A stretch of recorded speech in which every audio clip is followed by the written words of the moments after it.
সুপ্রিয় দর্শক সবাইকে স্বাগত জানাচ্ছি এনিগমা টিভির প্রতি সপ্তাহের আয়োজন দ্য উইকেন্ডে। সাথে আছি আমি তাবাসসুম প্রিয়াঙ্কা পুরোটা সময় জুড়ে আজকের বর্ণিল পর্বে।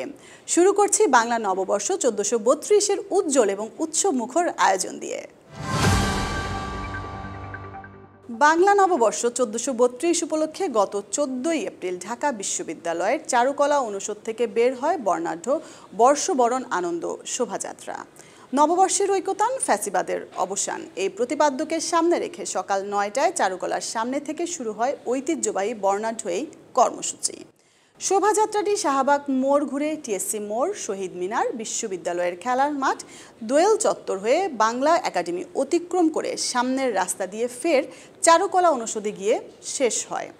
প্রতি বছর বাংলা নববর্ষের প্রথম দিনে বাংলাদেশের রাজধানী ঢাকায় আয়োজিত হয় বর্ষবরণ উৎসব। বিংশ শতাব্দীর মধ্যভাগে এটি প্রবর্তিত হয়। একবিংশ শতাব্দীর দ্বিতীয় দশকে এটি ধর্মনিরপেক্ষ উৎসব হিসেবে সারা দেশে ছড়িয়ে পড়তে শুরু করে। দর্শক, আমাদের রয়েছে আরও তথ্য এবং প্রতিবেদন, সাথেই থাকুন। ফতেহ লোহানী একাধারে ছিলেন অভিনেতা, পরিচালক, চিত্রনাট্যকার, গীতিকার, অনুবাদক এবং সাংবাদিক। তিনি আবৃত্তিকার হিসেবেও প্রশংসিত হয়েছিলেন। তিনি 44টি চলচ্চিত্রে এবং অসংখ্য নাটকে অভিনয় করেছেন। তিনি 1923 সালের 11 মার্চ সিরাজগঞ্জে জন্মগ্রহণ করেন। তার নির্মিত আশিয়া 1960 সালে শ্রেষ্ঠ বাংলা চলচ্চিত্র হিসেবে পাকিস্তানের প্রেসিডেন্ট পুরস্কার এবং সর্বোচ্চ সম্মানজনক নিগার পুরস্কার লাভ করে। তিনি 1975 সালের 12 এপ্রিল মৃত্যুবরণ করেন। 12 এপ্রিল ছিল এই কিংবদন্তির প্রয়াণ দিবস। আজমল হুদা মিঠু একজন অভিনেতা, চলচ্চিত্র পরিচালক, প্রযোজক, পরিবেশক, সঙ্গীত পরিচালক, গীতিকার এবং কণ্ঠশিল্পী। ছিলেন স্বাধীন বাংলা বেতার কেন্দ্রের শব্দ সৈনিক, বীর মুক্তিযোদ্ধা। তার জন্ম 13 এপ্রিল 1943 সালে বগুড়ায়। 1968 সালে আমজাদ হোসেন পরিচালিত বাল্যবন্ধু ছবিতে অভিনয়ের মাধ্যমে তিনি চলচ্চিত্রে অভিষিক্ত হন। 2010 সালের 3 জানুয়ারি তিনি পরলোক গমন করেন। 13 এপ্রিল ছিল এই বীর মুক্তিযোদ্ধার জন্মদিবস। চিত্রনায়ক হিসেবে মান্না নামে পরিচিতি পেলেও তার পারিবারিক নাম SM আসলাম তালুকদার মান্না। ভক্তদের ভালোবাসায় তিনি হয়ে ওঠেন গণমানুষের নায়ক। 1964 সালের 14 এপ্রিল টাঙ্গাইলের কালীহাতির কৈতলা গ্রামে জন্মগ্রহণ করেন তিনি। মান্না অভিনীত প্রথম সিনেমা তওবা হলেও তার প্রথম মুক্তিপ্রাপ্ত সিনেমার নাম পাগলি। তবে দর্শক নজরে পড়েন 1991 সালে মোস্তফা আনোয়ার পরিচালিত কাশেম মালার প্রেম সিনেমাতে অভিনয়ের মধ্য দিয়ে। 2003 সালে বীর সৈনিক ছবির জন্য পেয়েছেন জাতীয় চলচ্চিত্র পুরস্কার। 2008 সালের 17 ফেব্রুয়ারি হৃদরোগে আক্রান্ত হয়ে না ফেরার দেশে পাড়ি জমান মান্না। 14 এপ্রিল ছিল এই জনপ্রিয় চিত্রনায়কের জন্মদিবস। আনোয়ার পাশা একজন বুদ্ধিজীবী, শিক্ষাবিদ এবং সাহিত্যিক। জন্ম 1928 সালের 15 এপ্রিল পশ্চিমবঙ্গের মুর্শিদাবাদ জেলার বহরমপুরের ডাবকাই গ্রামে। 1966 সালে ঢাকা বিশ্ববিদ্যালয়ের বাংলা বিভাগে প্রভাষক হিসেবে যোগদান করেন এবং আমৃত্যু এখানেই কর্মরত ছিলেন। বাংলাদেশের মুক্তিযুদ্ধ নিয়ে রচিত প্রথম উপন্যাস রাইফেল রুটি আওরাত রচনার জন্য তিনি মরণোত্তর স্বাধীনতা পদকে ভূষিত হন।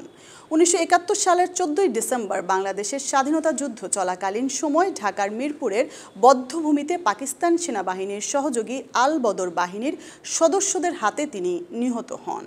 15 এপ্রিল ছিল এই শহীদ বুদ্ধিজীবীর জন্মদিবস। 1889 সালের 16 এপ্রিল বিশ্বের অন্যতম শ্রেষ্ঠ মূকাভিনেতা চার্লি চ্যাপলিন দক্ষিণ লন্ডনের ওয়ালওর্থের ইস্ট স্ট্রিটে জন্মগ্রহণ করেন।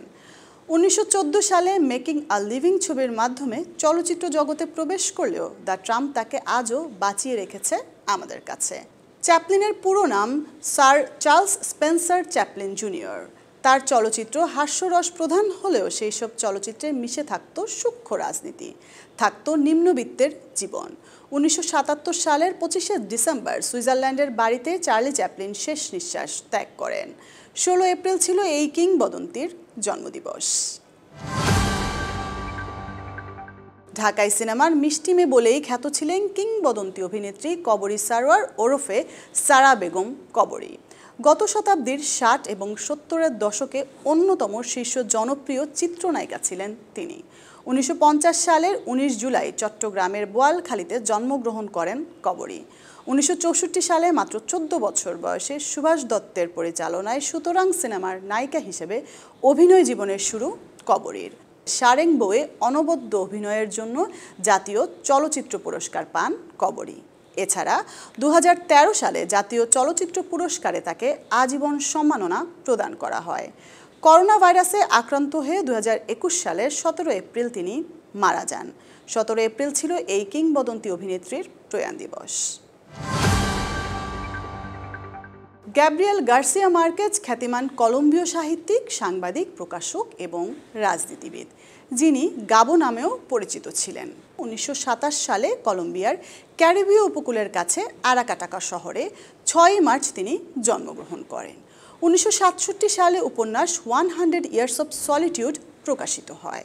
1982 সালে তিনি সাহিত্যে নোবেল পুরস্কার লাভ করেন। গ্যাব্রিয়েল গার্সিয়া মার্কেজ 2014 সালের 17 এপ্রিল মেক্সিকো শহরে 87 বছর বয়সে মৃত্যুবরণ করেন। গত 15 এপ্রিল রাজধানীর ধানমন্ডির আলিয়াস প্রসেসে শুরু হলো 10 দিন ব্যাপী ফ্র্যাঙ্কোফোনি ফিল্ম ফেস্টিভ্যাল। এই উৎসব চলবে 15 থেকে 24 এপ্রিল পর্যন্ত। ফ্র্যাঙ্কোফোনি ফিল্ম ফেস্টিভ্যাল হলো ফরাসি ভাষার সিনেমার উৎসব, যা প্রতি বছর অনুষ্ঠিত হয়।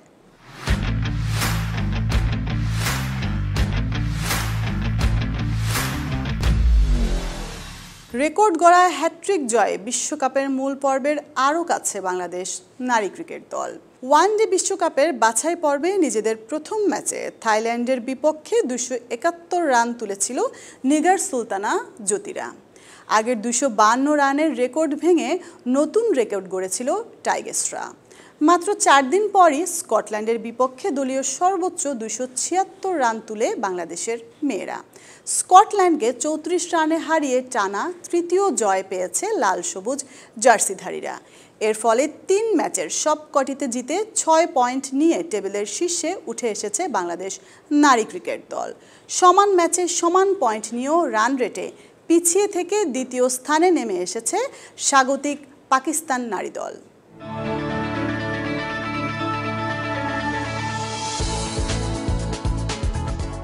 বাংলাদেশ আবহাওয়া অধিদপ্তরের পক্ষ থেকে দেয়া সর্বশেষ বার্তায় আগামী সপ্তাহে ময়মনসিংহ ও সিলেট বিভাগের কিছু কিছু জায়গায় এবং রংপুর, রাজশাহী, ঢাকা, খুলনা, বরিশাল এবং চট্টগ্রাম বিভাগের 2-1 জায়গায় অস্থায়ীভাবে দমকা হাওয়া সহ বিদ্যুৎ চমকানো বা বৃষ্টি অথবা বজ্রসহ বৃষ্টি হতে পারে।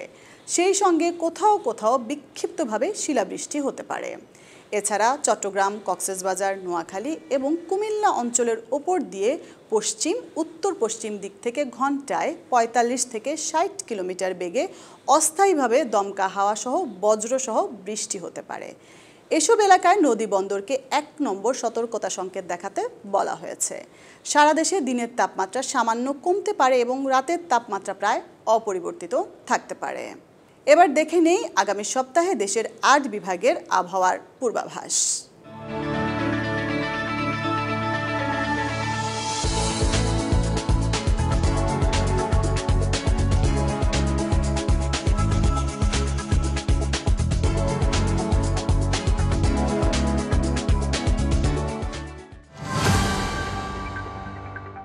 এই ছিল আমাদের আজকের উইকেন্ডে। পরবর্তী পর্ব দেখার আমন্ত্রণ জানিয়ে আজকের মতো বিদায় নিচ্ছি। সবাই ভালো থাকবেন, সুস্থ থাকবেন এবং এনিগমা টিভির সাথেই থাকবেন।